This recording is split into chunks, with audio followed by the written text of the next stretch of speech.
पारंपरिक पद्धतीने आपण बासुंदी बनवतोय. सध्या सणावाराचे दिवस चाललेले आहेत, तर बासुंदी घरात सगळ्यांनाच आवडते. तर त्याच्यासाठी इथे आपण 3 लिटर दूध घेतलेलं आहे. कढईत आधी आपण ओतून घेतलं आणि तापून घ्यायचं आहे आणि तापल्यानंतर मग त्याला सतत हलवत राहायचं. दूध हे आता तापलेलं आहे, उकळायला लागलेलं आहे.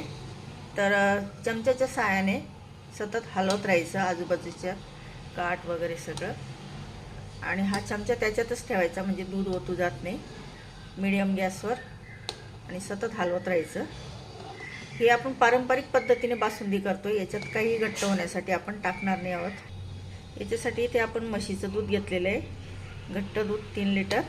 तरी पण आपल्याला बासुंदी करायला वेळ लागणार असेल, जरी आपण घट्ट दूध घेतलं पण तरी वेळ लागतो. तर ही बासुंदी काय अशी झटपट बनत नाही. तर ही वरची मलाई येते ना, ही सतत मोडत राहायची आणि हलवत राहायचं दूध. बघा दूध आता बरंच साठलेलं आहे. आता आपण या स्टेजला काय करायचं आहे, याच्यात आपण आता बदाम काजू आहे ना, तुकडे करून टाकून घेऊया.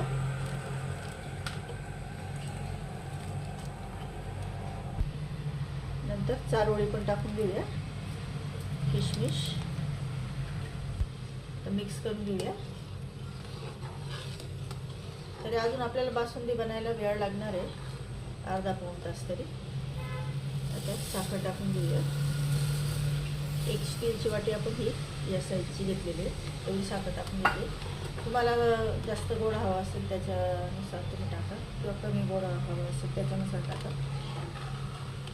त्याच्यात आपण आता तरी 1 तास झालेला आहे आपली बासुंदी. बघा, तुम्ही बघू शकता किती घट्ट झालेली आहे. आपण हे केशर दुधात भिजवून घेतलेलं होतं, हे पण टाकून घेऊया गरम दुधात. त्याच्यामुळे कलर पण खूप सुंदर येतो. तर हे बघा माझ्या मैत्रिणींना आपली मस्तपैकी छान बासुंदी घट्ट तयार झालेली आहे. आता आपण गॅस बंद करूया. खूप चवदार लागते अशी बासुंदी, तुम्ही करून बघा. हे बघा आपली बासुंदी किती छान तयार झालेली आहे, तुम्ही बघू शकता. अशी घट्ट मलाई येते त्याला. ती मलाई मोडून घ्यायची.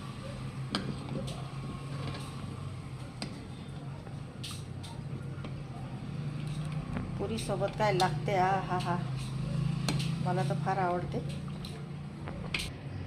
तर आता बासुंदी आपण इथे सर्व करूया.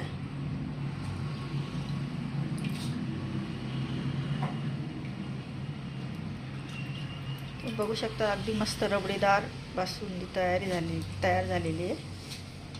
कुठलाही खवा मावा न वापरता पारंपरिक पद्धतीने आपण ही